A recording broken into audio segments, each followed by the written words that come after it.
성경적 물질의 청지기 사명에 대해서 전달하겠습니다. 성경은 출애굽기 35장 20절에서 29절, 출애굽기 36장에서 1절에서 7절, 20절, 이스라엘 자손이 온 회중이 모세 앞에 물러갔더니 마음이 감동된 모든 자와 자원하는 모든 자가 와서 해막을 짓기 위하여 그 속에서 쓸 모든 것을 위하여 거룩한 옷을 위하여 예물을 가져다가 여호와께 드렸으니 그 마음이 원하는 남녀가 와서 발찌와 귀걸이와 가륵지와 목걸이와 여러 가지 금품을 가져다가 사람마다 여호와께 금 예물을 드렸으며 무려 청색, 자색, 홍색 실과 가는 뱃실과 염소털과 묽은 물들인 수양의 가죽과 해달의 가죽이 있는 자도 가져왔으며 온갖 롯으로 예물을 삼는 모든 자가 가져다가 여호와께 드렸으며 섬기는 일에 소용되는 조각목이 있는 모든 자는 가져왔으며 마음이 슬기로운 모든 여인은 손수 실을 빼고 그 뺀 청색, 자색, 홍색 실과 가는 뱃실을 가져왔으며 마음의 감동을 받아 슬기로운 모든 여인은 염소털로 실을 뽑았으며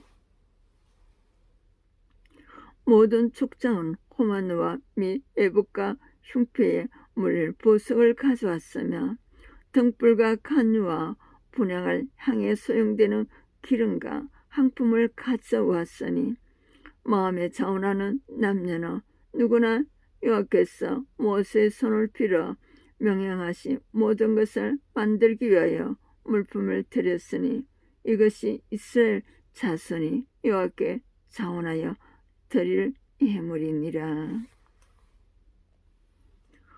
성막을 짓기 위하여서 쓸 모든 것을 예물을 하나님께 여호와께 드리는 말씀입니다. 마음이 감동된 자와 자원하는 자들이 성막을 짓는 데 필요한 모든 예물을 여호와께 드립니다. 여기서 마음이 감동된 자와 자원하는 자는 이스라엘 공동체를 일컫는 것으로 마음의 자원함이 하나님의 감동하심의 결과로 나타났음을 의미합니다. 이스라엘 백성이 자원하여 성막 건축을 위한 예물을 들 수 있었던 것은 하나님이 그들의 마음을 감동시키셔서 그들이 가진 것을 기꺼이 드릴 수 있도록 하셨기 때문입니다. 내 공로가 아니라 하나님이 은혜가 역사할 때 성도는 성령의 감동으로 자원함의 예물을 드릴 수가 있습니다. 하나님이 나에게 베푸신 은혜에 감사하며 자원함으로 예물을 드려야 될 것입니다. 마음에 원하는 남녀와 팔찌와 귀걸이와 가락지와 목걸이 등 여러 가지 금품을 하나님께 예물을 드립니다. 출애굽 시대에도 기금성은 사람들에게 귀하고 값어치가 있었습니다. 그런데 이스라엘 백성은 하나님의 감동을 받았을 때 이처럼 귀한 금 예물을 하나님께 아낌없이 바쳤습니다.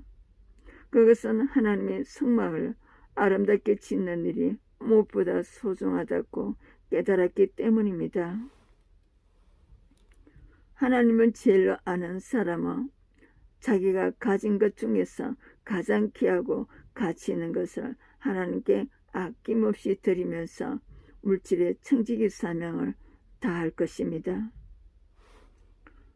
내가 가진 가장 귀한 것을 하나님께 아낌없이 드리는 축복자가 되셔야 될 것입니다. 이스라엘 자손이 하나님께 예물을 절거히 드리겠다고 표현합니다. 세상 사람들은 누구나 자기 재산을 불리기를 좋아합니다.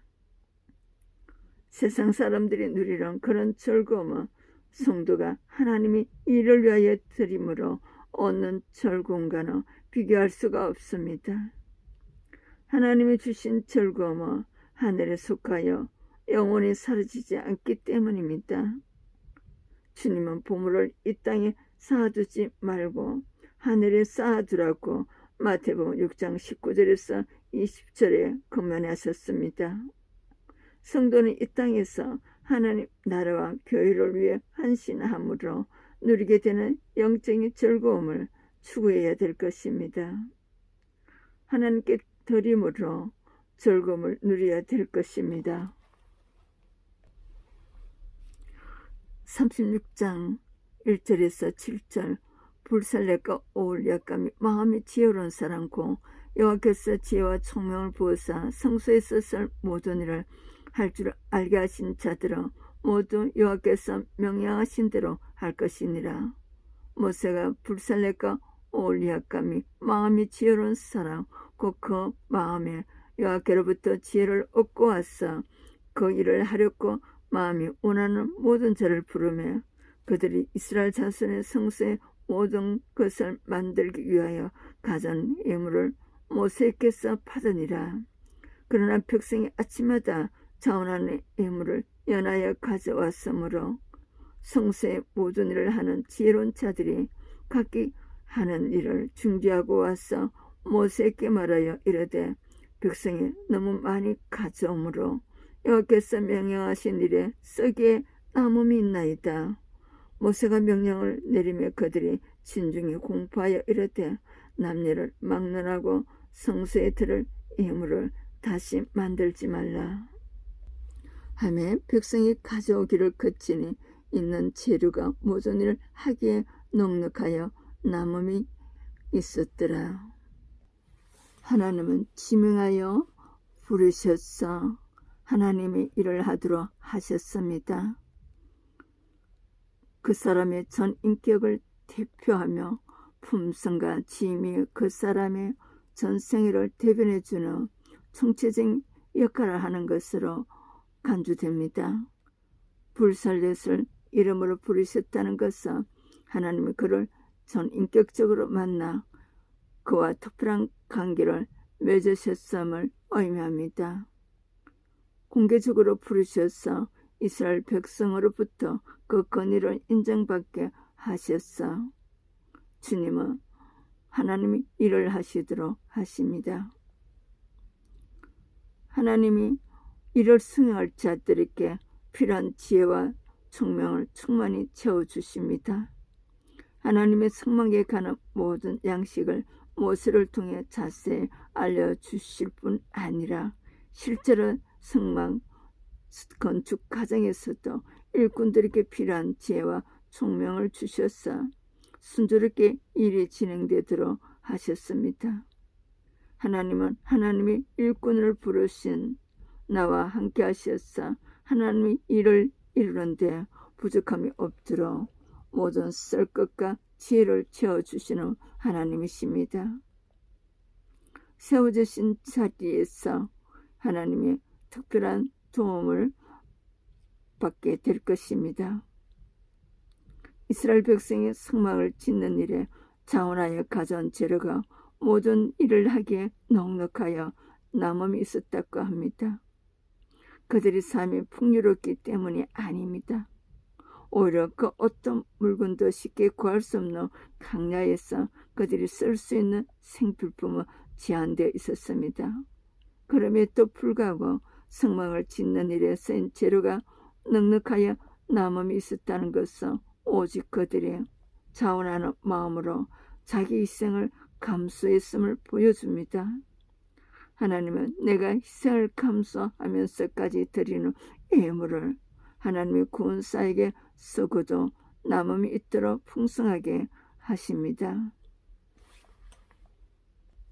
출애굽기 25장 2절에서도 기쁜 마음으로 내는 자가 내게 바치는 것을 너희는 받을지니라.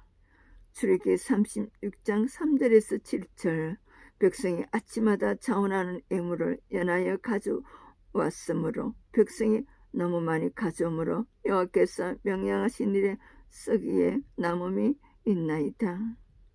역대상 29장 9절 백성들은 자원하여 드렸으므로 기뻐하였으니 곧 그들이 성심으로 여호와께 자원하여 드렸으므로 다윗 왕도 심히 기뻐하니라. 예물을 드리는 바른 자세입니다. 예배에는 삶의 예배와 물질의 예배가 우리에게 허락되어 있습니다. 하나님은 우리의 삶과 우리의 예물을 받으십니다. 매주 교회에 나올 때 뭔가 함께 예물을 가져와서 하나님께 드립니다. 성경은 창세기 4장 가인과 아벨의 제사 때부터 받으시는 예물과 받지 않으시는 예물이 있다고 말씀하고 있습니다. 그러므로 우리는 예물을 드리되 반드시 하나님께 연락되도록 드려야 합니다. 험없는 것으로 드리라고 합니다. 레위기 29장 19절에서 20절에 기쁘게 받으심이 되도록 소나 양이나 염소의 험없는 수컷으로 드릴지니 험 있는 것은 무엇이나 너희가 드리지 말 것은 그것이 기쁘게 받으심이 되지 못할 것이라고 하십니다. 말라기 1장 6절에서 10절에서 내 이름을 멸시하는 제사장들아 너희가 들어온 떡을 나에게 제단히 드리고도 말하기로 우리가 어떻게 주를 드리게 하였나이까 하는도다. 너희가 눈물 희생제물을 바치는 것이 어찌 악하지 아니하며 전원과 병든 것을 드리는 것이 어찌 악하지 아니하냐. 내가 너희를 기뻐하지 아니하며 너희가 손으로 드리는 것을 바치도 아니하리라. 우리가 깨끗한 삶으로 정직한 삶으로 노동을 해서 하나님께 드려야 될 것입니다. 인색함이나 억지로 드리지 말라고 하십니다. 즐거운 마음으로 드려야 될 것입니다. 고린도후서 9장 7절에도 각각 그 마음에 정한 대로 할 것이요 인색함으로는 억지로 하지 말지니 하나님은 절개 내는 자를 사랑하신다고 하셨습니다. 출애굽기 25장 2절에도 기쁜 마음으로 내는 자가 내게 바치는 모든 것을 너희는 받을 것이라 하셨습니다. 미리 준비하여 드려야 합니다.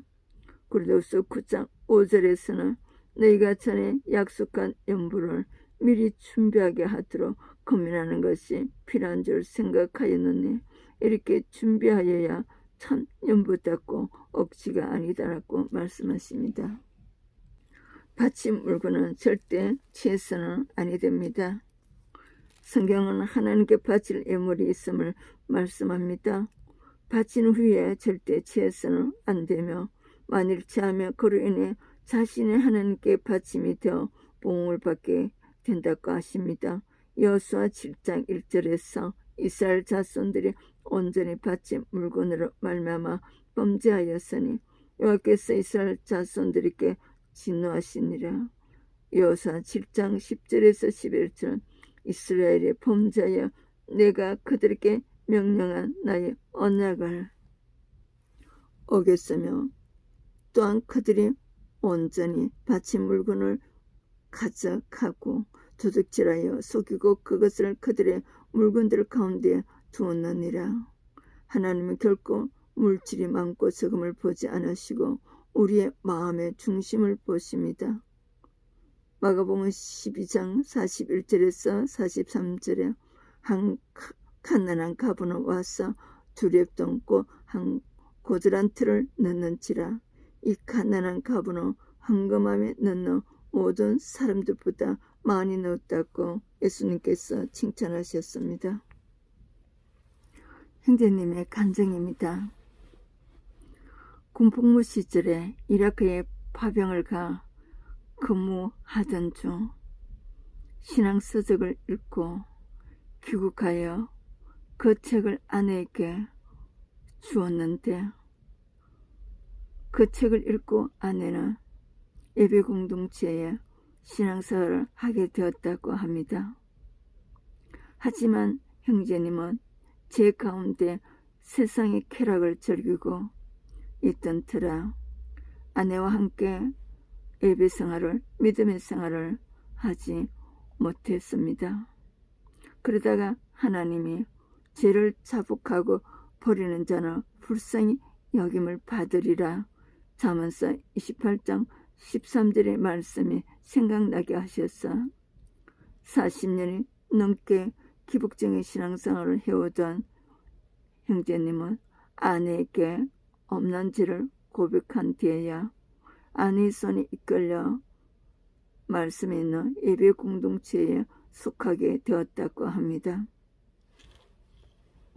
하나님은 성막 기술자들을 부르셔서 그들에게 지혜와 총명을 주시고 총책임자로 불살렛을 지명하여 부르셔서 기술을 고안하게 하시고 여러 가지 정교한 일을 하게 하셨습니다.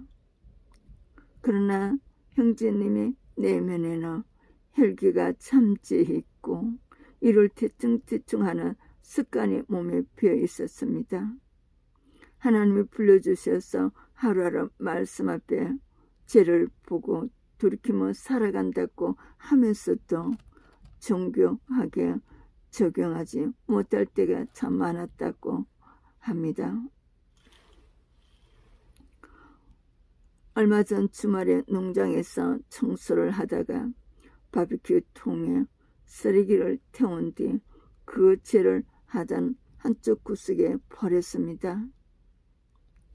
조금 있다가 무심결에 죄를 버린 쪽을 바라보니 연기가 자욱하게 올라오고 있었습니다. 그러다 하단에 죄를 버린 것이 생각나 급히 중학생이 큰딸에게 불을 끄라고 소리를 질렀습니다. 큰딸은 갑작스러운 상황에 짜증을 내면서도 위급한 상임을 알아차리고 물을 퍼나르며 진화에 힘을 썼습니다. 상황을 수습한 후 큰딸에게 농막 안에서 스마트폰 게임만 하고 왜 주변 상황을 세심히 돌아보지 않냐며 야단을 치니 큰딸은 잘못을 아빠에게 해놓고 왜 나에게 그렇게 소리를 지르냐고 했다고 합니다. 순간 화가 났지만 그때 하나님이 제 마음을 하나님의 영으로 충만하게 하셔서 우리에게 성막을 지으라고 하신 말씀의 적용으로 곧바로 큰딸에게 허당 아빠라서 미안해라고 사과했습니다. 우리에게 성막을 지으라고 하신 말씀의 적용으로 곧바로 큰딸에게 허당 아빠라서 미안해라고 사과했습니다. 하나님은 이렇게 작은 사건으로도 정교하게 말씀을 주시는데 형제님은 모든 일에 세심하지 못하고 대충대충하는 습관이 있음을 고백합니다. 이제는 삶 속에서 믿음의 교훈을 찾고 하나님 주관하시는 일상을 정교하게 마무리할 수 있기를 소망한다고 합니다. 실천하기에는 가정과 직장에서 일을 할 때 꼼꼼히 여러 번 확인하겠다고 합니다. 매주일 새벽에 아이들과 함께 가정예배를 드리겠다고 합니다. 하나님은 정교하게 일하시는 분이심을 말씀하고 계십니다. 한 가정의 문제로 하나님께서 해결받는 진행 과정을 올려주셨습니다. 아들은 7년간 방 안에서만 지냈습니다. 아들이 평범한 어린 시절을 보냈다고 생각했는데 3번의 전학과 친구들과의 관계 단절에서 오는 불안과 우울감으로 학창시절 내내 너무도 힘들었다고 합니다. 그런 아들이 아빠의 외도로 부모 사이가 안 좋아지자 아예 방으로 숨은 것입니다. 아들은 트롯과 악취가 나는 방에서 게임과 애니메이션에 빠져 잘 씻지도 않고 라면으로 주식을 먹었습니다. 설득을 하며 못 들은 척하고 해평하며 더 무섭게 나오는 아들에게 엄마로서 해줄 수 있는 일은 아무것도 없었습니다. 그런 아들을 보고 있느라며 아이들이 어릴 때 엄마의 욕심으로 다단계로 하러 다니느라 엄마의 자리를 지키지 못한 제가 생각나 회개가 되었다고 합니다. 이후 하나님은 회개할 때마다 말씀으로 감동을 주셨고 시월 해막이 있고 거룩함을 위해 드릴 수 있는 예물이 있다는 말씀이 제 귀에 나팔소리처럼 들렸습니다. 아직 제게 남아 아내의 때, 엄마의 때를 슬기롭게 살 마지막 기회를 주신 것에 감사했습니다. 제게 있는 청새, 작새, 홍색의 회개의 실을 빼서 외다는 남편에게 가져가 그동안 좋은 아내로 살지 못해 미안하다며 무릎을 꿇고 용서를 구했습니다. 비록 당시에는 남편이 제 사과를 받아주지 않았지만 여호와께서 모세의 손을 빌어 명령하신 모든 것 중 한 가지를 순종한 것 같다 마음이 기뻤습니다. 그리고 남편에게 그의 부부 속으로 모이며 함께 가자고 청했습니다. 남편은 자기는 아빠 역할을 잘하고 있다고 장담이 왔는데 변하지 않는 아들의 모습에 속으로 모임에 참석했습니다. 그리고 6년 만에 외도를 끊게 되었습니다. 아내 역할을 다하게 해달라고 기도했는데 하나님은 남편을 들어오게 하실 뿐만 아니라 그 모습을 본 아들이 마음에 감동을 주셔서 자기의 기름과 향품을 드리던 아들이 예배와 속으로 모임에 참석하게 하셨다고 합니다. 방 안에 있던 아들이 7년 만에 밖으로 나와 세상에 첫 발을 내디딘 장소가 교회입니다. 그리고 처음으로 세상과 소통한 곳이 청년부 속으로 모임이어서 너무 감사하고 소망이 생깁니다. 긴 고난의 터널을 말씀과 공동체가 있어서 통과할 수 있었습니다. 저의 해결을 들어 응답해 주신 하나님을 찬양합니다. 실천하기 위해서는 집에만 있는 아들에게 슬기로운 말로 쓰레기 분리 배출을 부탁하여 바깥 공기를 쐬게 하겠습니다. 아들과 함께 앉아있는 시간을 만들어 말씀 묵상으로 나누겠습니다. 성경적 물질의 청지기 삶을 잘 감당함으로써 하나님께 존귀 쓰임 받으시기를 축복합니다. 내리션 차이수다 목사였습니다. 성경적 물질의 청지기 아카데미에 여러분들을 초대합니다.